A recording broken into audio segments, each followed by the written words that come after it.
Public.com presents The Rundown, your daily market update in under 10 minutes. My name is Zaid Admani, and today is Thursday, November 6th. In today's episode, we'll tell you what the Supreme Court is saying about tariffs. We'll also discuss the head-scratching comments coming from OpenAI and another partnership between Google and Apple. Then stick around to the end of the show for a shocking stat about the U.S. housing market. We got a great show for you today. Let's go.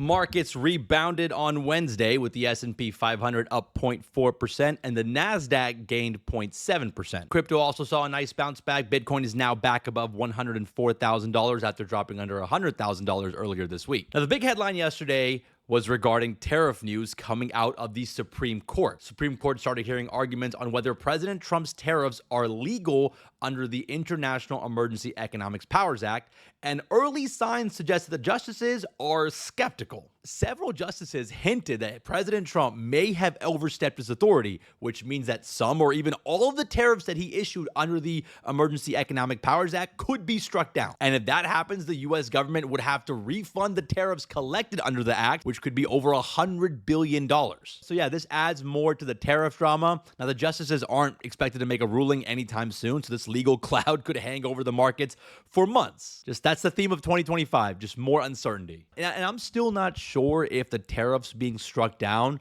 is bullish or bearish for the markets at this point. I feel like investors have just kind of moved on, but we're going to have to wait and see to get some more clarity. In the meantime, there's a lot going on in the markets outside of tariffs. Earnings are still rolling in, and there's a big Tesla shareholder meeting this afternoon, which we're going to recap on tomorrow's episode. So make sure you guys are subscribed to the podcast and tuning in every day to stay in the loop.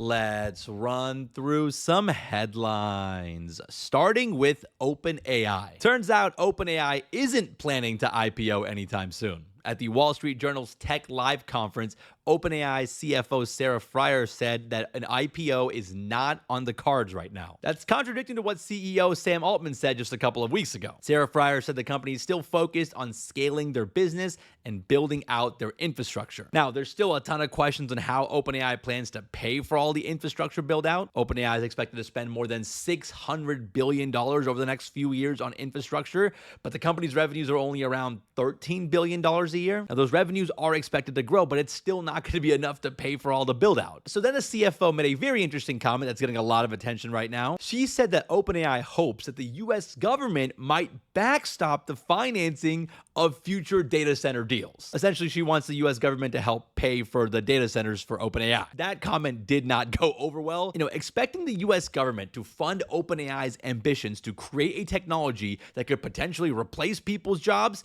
yeah, I don't think people are going to be cool with that. On top of that, the U.S. government's budget has a massive deficit as it is. So yeah, a lot of people had a problem with her comments. She did backtrack those comments last night, but people are still upset. Now, OpenAI has a great product. I love ChatGPT, but their other superpower is just dominating headlines. I'm not sure how this story is going to end, but I hope we at least get a good movie out of it. Let's stick with the AI theme and talk about a deal between Apple and Google. According to Bloomberg's Mark Gurman, friend of the show, Apple is close to finalizing a deal to pay Google roughly $1 billion a year to use their Gemini AI model to power the revamped Siri, which is expected to come out next year. Now, what's interesting about this deal is that it's not supposed to be a long-term deal because Apple is also working on their own model to eventually power Siri. But I guess their model isn't ready yet, so they're going with Gemini in the short term. You guys know that I'm a big-time Siri hater. I mean, I pretty much never use it. So I'm happy to see that Apple finally admit defeat on the lack of their AI skills and just go with Google's Gemini model. I'm still going to try to have low expectations, though, for the new Siri. The other thing that's interesting about this deal is that Apple is paying Google $1 billion a year to use Google's AI model, while Google is paying Apple $20 billion a year to be the default search engine on the iPhone. So I wonder if it's a sign that these state-of-the-art AI models might not be as economically valuable as some were expecting. You're starting to hear that AI models might just be a commodity. So it might not be a good business. Now, I think Apple still wants to develop their own state-of-the-art AI model to power power everything because they like to do everything in-house. But yeah, it's definitely something to keep an eye on. I mean, these AI models cost tens of billions of dollars to train, and Google's only getting $1 billion a year from Apple.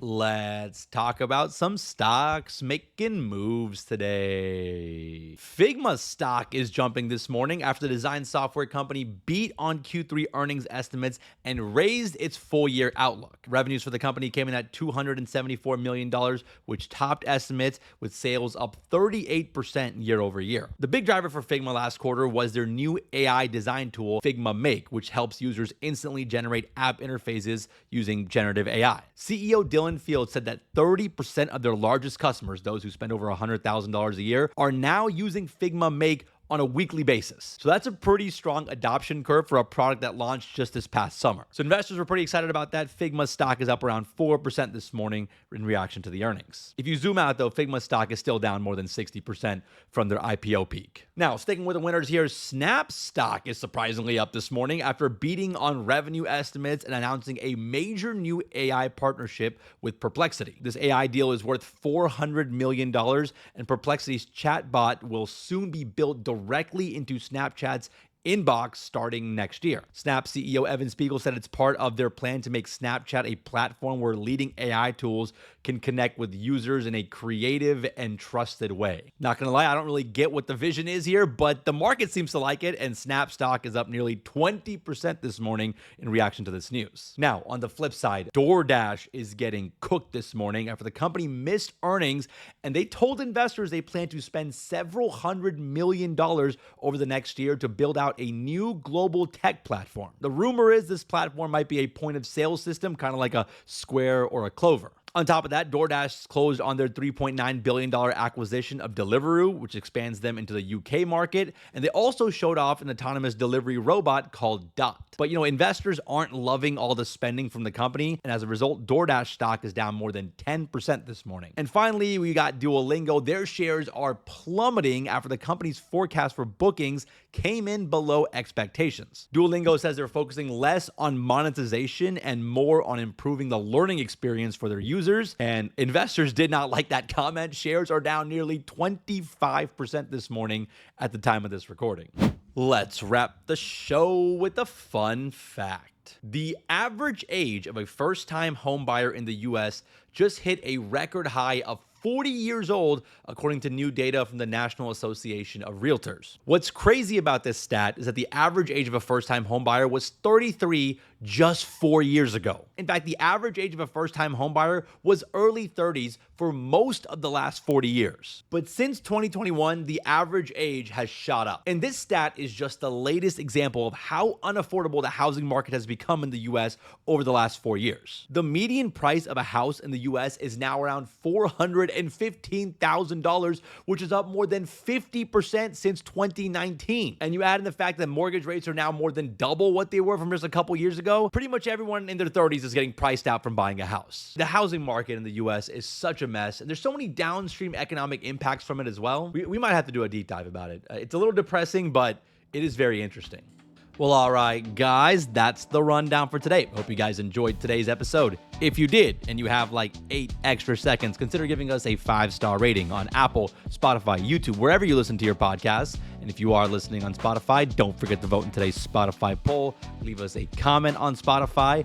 All that engagement really does help us out, and it helps other people find the show. By the way, it's my last day in New York. I'm headed back to Houston tonight, so I will be back in my normal recording studio starting tomorrow. I'm looking forward to that. It is a little challenging recording in a hotel room. If you guys saw my setup right now, you would laugh. Thank you guys again for listening, watching, and commenting. Shout out to Mike and Connor for all the work behind the scenes, and we'll see you guys back here tomorrow.